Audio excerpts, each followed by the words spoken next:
kalau aku salah jawab, aku bisa dihujat netizen nih ya kan.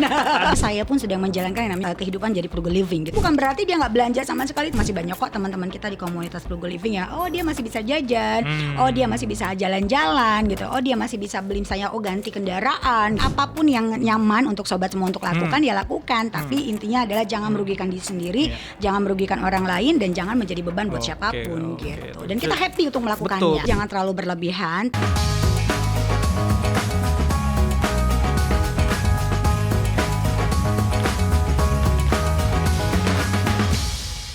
Halo Sobat Medcom, ketemu lagi di Newsmaker bersama saya Surya Perkasa. Sobat Medcom, pekan ini ada yang menarik nih. Kita bakalan bicara soal keuangan atau perencanaan keuangan. Kenapa? Karena Newsmaker pekan ini adalah frugal living. Nih, kenapa nih frugal living lagi ngetren nih di dunia maya ya?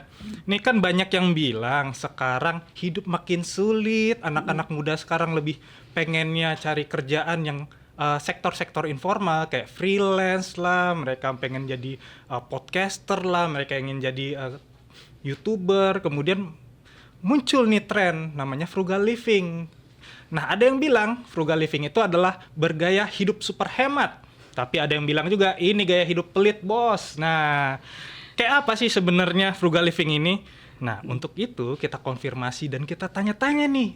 Udah ada narasumber kita yang datang hari ini. Itu ada Mbak Rista Zwestika, perencana keuangan dan apa istilahnya Mbak? Retirement ya, retirement finance. Rencana keuangan untuk pensiun. Nah, itu makanya kita bakalan ngobrol-ngobrol sama Mbak Rista. Terima kasih Mbak Rista sudah datang di Sama-sama Mas Surya. Aku happy banget loh diundang ke sini ya. Dan tadi manggilnya apa? Sobat Medcom. Oke, Sobat Medcom. Salam kenal juga ya buat kamu semua. Oke. Ini langsung aja nih, kita biar clear dulu nih Mbak Rista nih. Soalnya kan ada yang, apa sih frugal living ini? Banyak yang nanya-nanya nih sebenarnya gaya hidup pelit kah? Super hemat kah? Kan kalau di Jepang ada tuh yang namanya gaya hidup minimalis nih. Nah, nih benar nggak sih ini sebenarnya konsep di dunia perencanaan keuangan atau dari mana sih sebenarnya? Oke, baik Mas Surya, kalau aku salah jawab, aku bisa dihujat netizen nih ya kan. Aduh, hujatnya ke kita aja, jangan Mbak Ristanya. Jangan ini ya gitu. Oke, baik.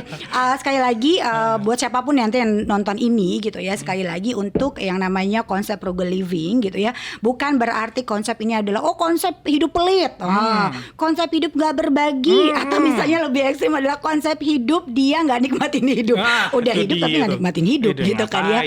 Jadi aku mesti clearin dulu gitu ya buat sobat semua nih gitu ya, sama Mas Surya juga deh, tergantung sama buat aku juga gitu ya, bahwa konsep hidup frugal living ini adalah konsep hidup bijaksana untuk menggunakan keuangan. Jadi quote unquote ini adalah bijaksana menggunakan uangnya. Jadi orang yang menganut atau menjalankan konsep hidup frugal living ini, mereka tahu bagaimana menggunakan uangnya. Jadi uangnya itu udah ada nih pos-posnya untuk apa. Apakah nanti untuk kebutuhan, apakah nanti untuk kebutuhan untuk jangka pendek, menengah ataupun jangka panjang. Tujuannya untuk melakukan ini adalah karena mereka punya tujuan keuangan, yaitu tadi adalah bebas keuangan.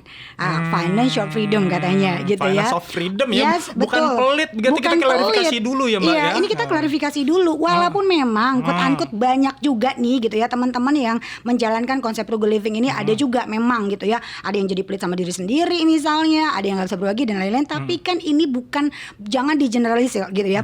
Jadi ilmu yang sebenarnya adalah konsep frugal living ini, saya tegaskan lagi bahwa ini adalah konsep untuk bijaksana menggunakan uang secara cerdas pastinya. Jadi itu dulu tuh Mas Surya. Jadi bukan konsep hidup yang pelit banget sama diri sendiri, hidup cuma sekali terus gak dinikmatin. Ini gak kayak gitu. Semuanya ditabung, yang makan kita ngiler aja ngeliatin itu kan, jangan ya. Jangan. Jadi konsep yang sebenarnya ini adalah bagus untuk gaya hidup kita, dan ini adalah sebuah kebutuhan hidup kita. Apalagi tadi Mas Surya udah spill, ini ekonomi lagi nggak oke gitu kan ya. Atau misalnya banyak sekarang generasi Gen Z milenial nggak mau kerja formal tapi kerjanya informal, yang artinya duitnya belum tentu dapat misalnya gitu. Jadi ini sebenarnya frugal living ini kalau sesuai dengan kaidahnya gitu sebenarnya ini gaya hidup yang oke Mbak ya. Jadi nggak bisa dibilang ini sebenarnya gaya hidup yang negatif gitu. Enggak, jadi ini adalah sebuah gaya hidup karena saya pun sedang menjalankan yang namanya proses untuk kehidupan jadi frugal living gitu ya Mas. Artinya frugal living ini tadi kan aku bilang kita bijaksana dalam menggunakan uang kita. Jadi kita bisa tahu mana kebutuhan, mana keinginan gitu ya. Jadi kita menggunakan keuangan kita betul-betul karena kita punya kebutuhan, bukan hanya keinginan semata gitu ya. Jadi kalau saya lihat ini adalah banyak dampak dampak positifnya buat kita, terutama buat keuangan kita nih gitu ya. Tapi kalau misalnya ternyata ada di sana yang bahwa menjalankan konsep frugal living jadi nggak berbagi, jadi nggak nikmatin hidup, kemudian jadi nggak bisa ngapa-ngapain, bahkan nanti ada quote-unquote, oh ini bisa merusak ekonomi nih, perekonomian karena mereka nggak pernah belanja dan lain-lain. Enggak juga gitu ya. Jadi konsepnya jangan terlalu berlebihan, tapi ambil sisi positifnya bahwa kita dituntut untuk bijaksana dalam menggunakan uang kita dan cerdas membelanjakannya berdasarkan kebutuhan bukan keinginan, karena kita punya tujuan keuangan jangka pendek, menengah dan jangka panjang. Dan konsep ini sebenarnya bagus banget untuk gaya hidup kita, bagus banget untuk keuangan kita, dan bagus juga nih untuk menjaga stres gitu ya. Karena salah satu penyebabnya kita bisa stres adalah karena masalah keuangan tuh Mas Surya. Gitu. Bener banget tuh Mbak ya, kalau misalnya udah aduh pengen healing nih kalau kayak kan pengen gitu, healing nih pengen anak zaman sekarang gitu ya. zaman sekarang tiba-tiba duitnya mana ya? Duitnya mana ya gitu. Bentak dikit healingnya sampai Bali. Jangan sampai yang justru dia kan ada yang ke kiri banget, ada yang ke kanan banget nih. Ada yang frugalnya bener-bener hemat banget sampai dia nggak pernah healing sama sekali kan. Apalagi kan zaman sekarang ini tekanannya kan berat banget. Kiri kan? kanan itu banyak godaannya ya Mas. Lagi kan. Iya, jadi sebaiknya adalah yang pas-pas aja karena terlalu berlebihan juga nggak bagus gitu kan. Hidup ini kan kita harus nikmatin. Dan konsep frugal living ini menjadi membuat kita tuh jadi tahu tujuan keuangan kita buat apa, uangnya buat apa. Jadi bukan berarti kita nggak bisa ngapa-ngapain.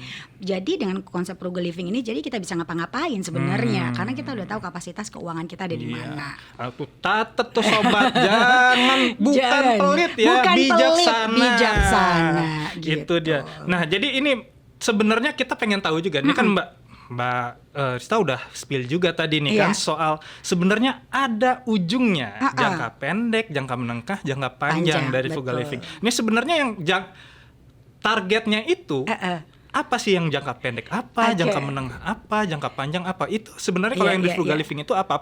Apa jangan-jangan frugal living supaya bisa jalan-jalan ke Bali gitu kan atau gimana? Kan kita nggak tahu. Iya, kan sebenarnya adalah kalau kita ngatur keuangan ini adalah sebuah seni yang memberikan kebebasan kepada kita si pemilik uang buat ngatur uang. Nah, teman-teman yang menjalankan konsep frugal living termasuk Rista yang lagi sedang belajar gitu ya. Ini tuh memberikan kebebasan kita untuk ngatur duitnya. Uangnya buat apa sih? Skala prioritas misalnya wajib, butuh dan ingin. Misalnya ada tujuan yang harus kita penuhin untuk jangka pendek, menengah dan jangka panjang. Contoh misalnya untuk jangka pendek, kebutuhan misalnya anak tahun depan masuk sekolah gitu ya. Oke, ini kan jangka pendek banget nih Mas Surya gitu dan kan itu ya. rutin kan? Ini rutin kan. Iya, kalau anaknya 1, kalau anaknya 2, 3 gimana? Oke. Kemudian ada jangka menengah, misalnya kita baru berumah tangga, kemudian baru punya anak. At the end kita juga pengen punya rumah misalnya. Bener ini kita harus mikirin kan bagaimana nanti kalau misalnya kita mau beli cash atau misalnya kalau kita mau beli KPR sekalipun gitu ya. Ini seperti apa? Bagaimana nanti bayarnya? Nah, kemudian yang terakhir adalah untuk jangka yang panjang banget, misalnya kita mau beribadah, misalnya mau umroh kah atau mau naik haji kah, biar antriannya nggak panjang gitu ya, atau kita ngomongin tentang dana pensiun. Nah, bagaimana nih kita mengaturnya? Makanya perlu diatur tadi, punya perencanaan gitu. Jadi kita perlu bijak mengaturnya. Untuk kebutuhan saat ini nanti seperti apa, untuk kebutuhan yang akan datang itu seperti apa. Kan hidup bukan hari ini aja, ada hari esok. Kalaupun nanti kita nggak bisa nikmatin hari esok, keluarga kita harus terus melanjutkan kehidupan kan Mas Surya gitu. Jadi sebenarnya konsepnya tuh bagus banget dan banyak tujuan yang pengen dicapai. Nah, kenapa sih orang sadar dengan kondisi keuangannya? Karena tadi mereka mendapatkan keuangan tuh nggak mudah, ya kan? Iya, kita dapat uang nggak mudah kan Mas Surya? Iya, apalagi betul yang ya? udah kerja keras, kan? banting tulang gitu sampai encok pinggang kan di depan komputer. Ya kan? Kita gitu. udah mencari pendapatan itu udah membarter waktu, tenaga, emosi dan lain-lain dengan sejumlah uang yang dimasukkan ke dalam rekening kita. Artinya kita dapatinnya nggak mudah dan kita dapatin dalam kondisi kita sehat. Nah, kalau terjadi resiko, bagaimana dengan tujuan keuangan kita, baik tadi jangka pendek, menengah dan jangka panjang. Makanya kita perlu konsep bagaimana menghargai nih yang kita dapetin saat ini, sehingga ketika kita hargai maka uang ini akan beranak pinak untuk membantu kita ke depannya. Gitu ya. Jadi konsep frugal living ini adalah saya bilang bagaimana kita menghargai yang kita punya saat ini, kemudian bagaimana kita mengembangkan yang kita punya saat ini sehingga nanti capai tujuan-tujuan keuangan kita yang tadi Rista sebutin di awal gitu. Nah, ini menarik nih Mbak Rista. Soalnya ini kan orang udah tahu, kenal konsepnya, idenya udah pas nih. Betul. Misalnya kita harus bijaksana, harus ketahuan nih end game-nya kita di jangka apa gitu kan. Nah, pertanyaan adalah di konsep frugal living ini yang benar dan cocok dengan kondisi masyarakat Indonesia ini kayak gimana sih sebenarnya? Oke, sebenarnya kalau ngomongin konsep frugal living ini kan balik lagi masalah keuangan. Keuangan setiap orang individu baik Betul single banget. maupun berkeluarga kan beda-beda tuh Mas Surya. Bener ya sobat ya gitu. Jadi berbeda-beda. Nggak ada konsep yang kamu tuh harus begini ya, kamu harus begini ya, kamu begini. Enggak, tapi tergantung dari kebutuhan kita itu apa. Gitu. Karena kan setiap orang juga tujuannya beda-beda tadi. Jangka panjang, menengah, jangka pendek misalnya tadi kita punya tujuannya, tapi kan beda-beda nih gitu. Jadi porsinya adalah disesuaikan dengan apa sih kemauan kita gitu, apa sih tujuan kita gitu ya, dan seberapa nyaman kita untuk melakukan itu. Jadi nggak ada patokan harus A B C D itu enggak. Yang penting kita tahu kapasitas keuangan, tujuannya seperti apa, kalau dilakukan ini bagaimana, kalau kita pilih yang ini juga gimana nantinya gitu. Jadi kita jadi lebih punya kesadaran gitu ya. Ya intinya frugal living itu kita sadar kondisi uang kita seperti apa, kemudian tadi nggak punya patokan khusus A B C D. Jadi gitu. sebenarnya yang paling penting itu kalau dari konsep finansial frugal living ini sebenarnya adalah harus tahu dapat duitnya gimana, kemudian harus tahu targetnya apa, dan cara ngeluarinnya gimana. Cara ngeluarinnya gimana, cara ngelolanya seperti apa, dan cara menjaganya juga seperti apa. Iya, jangan pokoknya intinya harus bijaksana, nggak boleh pelit, nggak boleh terlalu hemat untuk diri sendiri kan. Jangan sampai gara-gara berusaha pengen punya rumah, akhirnya jadi malah makan wartegnya cuma nasi sama tempe doang tiap hari. Jangan sampai juga gitu kan. juga. Gitu. Jadi frugal living, hemat, pelit ini adalah hal yang berbeda gitu ya. Jadi dilakukan apapun yang nyaman untuk sobat semua untuk lakukan ya lakukan. Tapi intinya adalah jangan merugikan diri sendiri, jangan merugikan orang lain, dan jangan menjadi beban buat siapapun gitu. Dan kita happy untuk melakukannya. Betul. Jadi ingat tuh sobat, jangan sampai gara-gara pengen punya rumah ayam di piring malah nggak ada gitu kan. Jadi nasi putih aja pakai garam gitu kan. Ya nggak juga begitu, harus Hidup bijaksana. Harus sesuai dengan kondisi sendiri. Jangan juga niru-niru yang lain. Bisa jadi kan orang yang lain mereka dari ada yang gajian bulanan, terus ada orang yang dapatnya gajinya misalnya bisa sampai 3 kali lipat, 4 kali lipat, cuma dapatnya 3 bulan sekali kan seperti itu. Jadi kembali lagi disesuaikan. Ekonomi saat ini tuh yang kalau kita lihat adalah ya udah lah ya, memang setiap tahun kan memang beginilah ya perekonomian. Tapi yang kita pikir adalah jangan terlalu besar banget. Kita pikirin aja rumah tangga kita sendiri. Kita pikirin aja keuangan kita dulu sendiri gitu. Karena kalau misalnya ekonomi kenapa-napa, kalau kitanya siap secara ekonomi pribadi, kita masih bisa berdiri kok, kita masih bisa ngapa-ngapain kok gitu.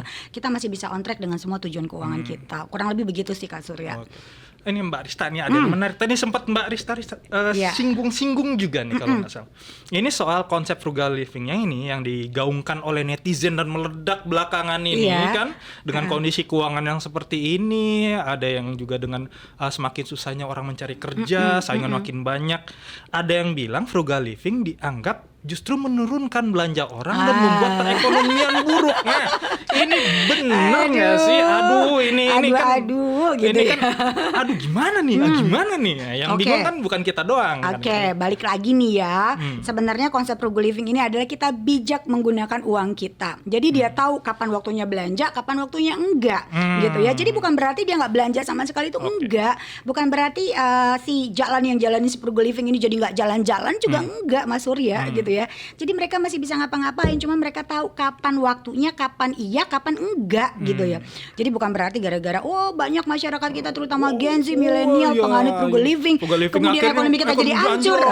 UKM pada tutup. Salah, itu nggak bener gitu kalau gitu. Kayaknya itu terlalu berlebihan. Gitu ya. Karena contoh kayak kita gitu ya, penganut frugal living masih banyak kok teman-teman kita di komunitas frugal living ya. Dia masih bisa jajan, dia masih bisa jalan-jalan gitu. Dia masih bisa beli misalnya ganti kendaraan gitu ya.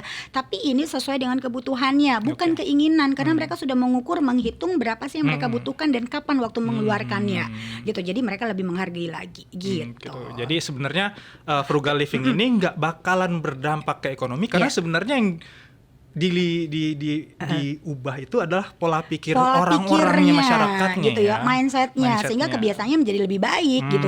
Bukannya berarti konsep frugal living ini jahat banget gitu kan ya, enggak dong gitu ya, karena banyak banget dampak positifnya. Contoh satu, kita jadi tahu kemampuan keuangan kita, jadi kita jadi lebih sadar.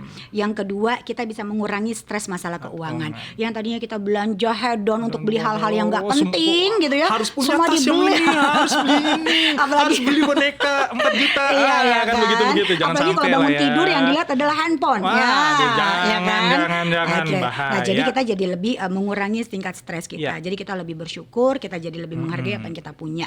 Kemudian kita menggunakan sesuatu itu benar-benar sampai dia itu habis masa pakainya, baru kita ganti yang baru, Iya. gitu ya. Dan jadi bukan berarti nggak belanja, bukan berarti nggak nikmatin hidup, bukan yang lain-lain. Sebenarnya mereka juga melakukan itu, gitu. Jadi sebenarnya kalau Mbak Rista ini kalau melihat sampai bahkan udah kita sempat terdengar frugal living itu berbahaya. Sebenarnya nggak benar ya, nggak boleh protes juga ya. Memang sebenarnya Nggak justru boleh begitu. bagus dong. Kita Iya. sebenarnya masyarakat semakin mengelola ekonomi dengan iya. baik, utang-utangnya jadi semakin terjaga, Iya, kan nggak ada cerita betul. yang akhirnya Yang kejebak sampai pinjol, kena judol, begitu-begitu. segala Jangan- macam Justru gitu. berkurang kalau sebenarnya semua Berkurang frugal harusnya kan. kalau misalnya tadi menjalankan konsep frugal living yang tepat gitu oke. ya. Yang tadi semuanya diatur, semua kebutuhannya juga terpenuhin, kapan dia waktu beli ada, dan ini mengurangi stres keuangan, tidak belanja terlalu berlebihan gitu ya.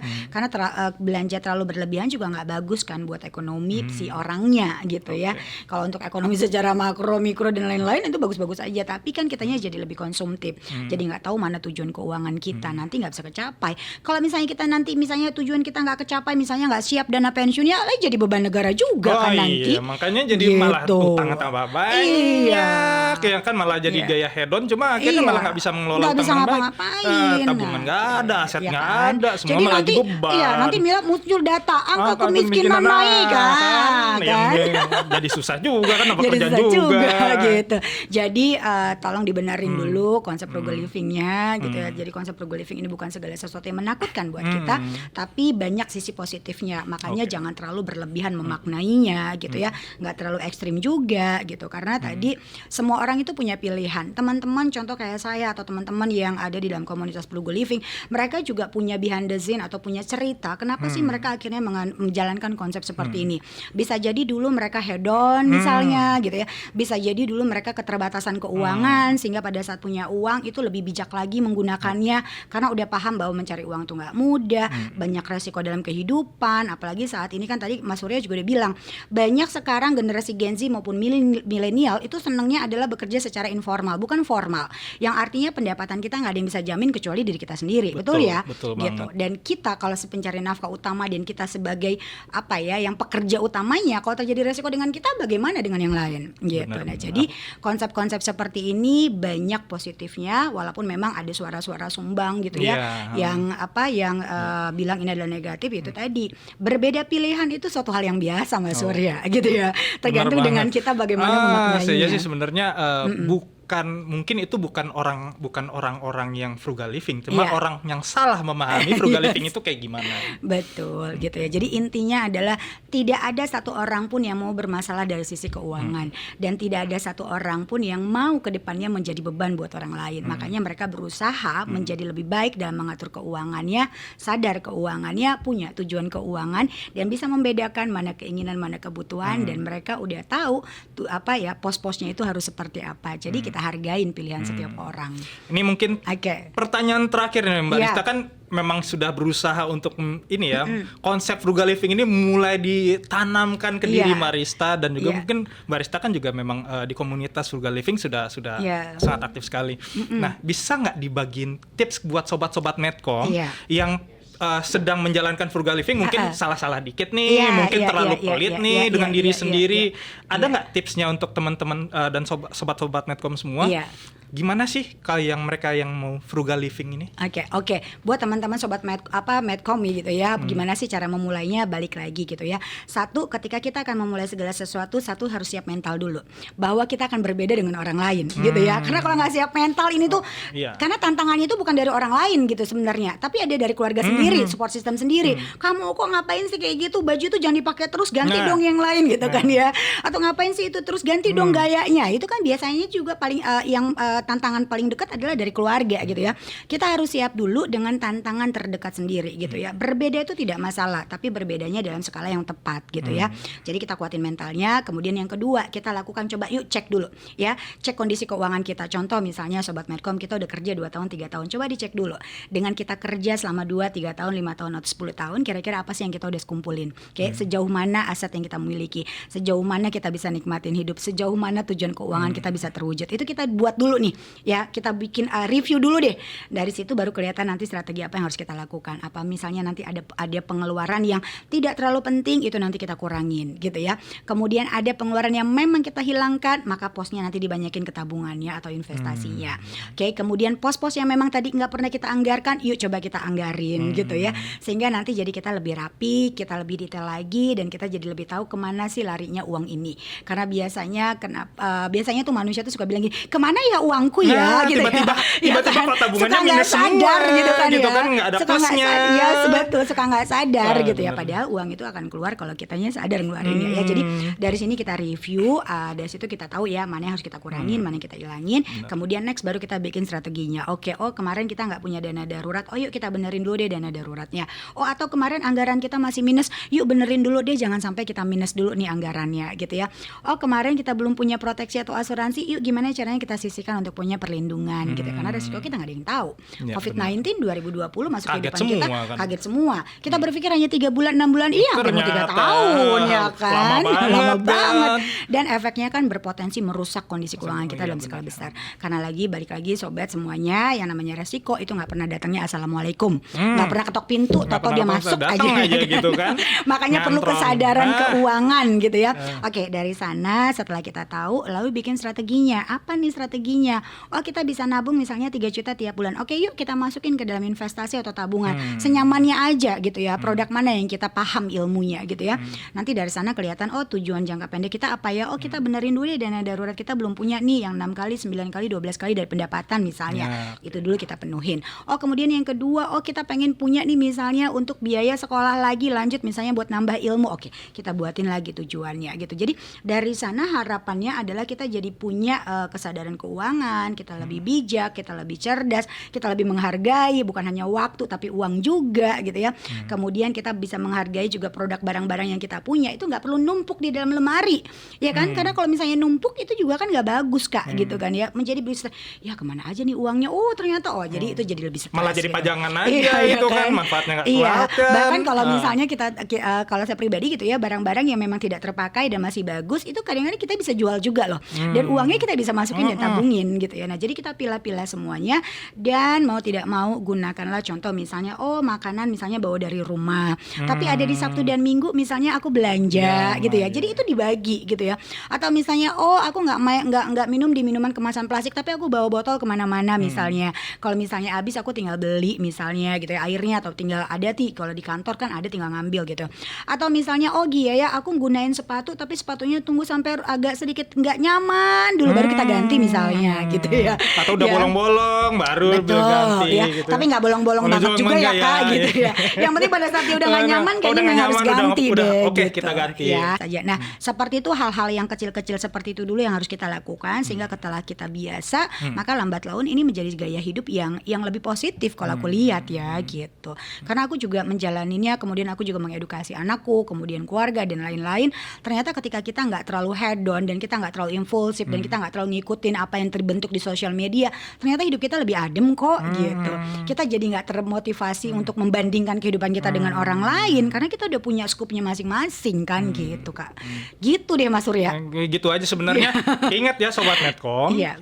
Frugal living itu adalah menjaga keuangan kita dengan lebih bijaksana, Iya. bukan pelit. Nah, Iya. itu banyak juga manfaatnya. Kita bakalan lebih adem kayak Mbak Rista bilang betul. tadi. Nggak bakalan kuping panas ngeliat orang belanja-belanja gitu Kayaknya kan. emosi ya, orang punya, aku belum punya gitu ya. Jangan sampai nafsu juga ngeliat diskon. Iya, jangan sampai seperti itu. Jadi kalau Sobat Medcom pengen coba frugal living, mungkin Iya. mulai di Bisa pelan-pelan jadi pilihan, gitu. pelan-pelan Aja. aja karena konsep frugal living ini Bener, tidak ada yang mencetuskan oh ada penemu tertentu, oh nggak ada rumusnya gitu. begini, nggak ada.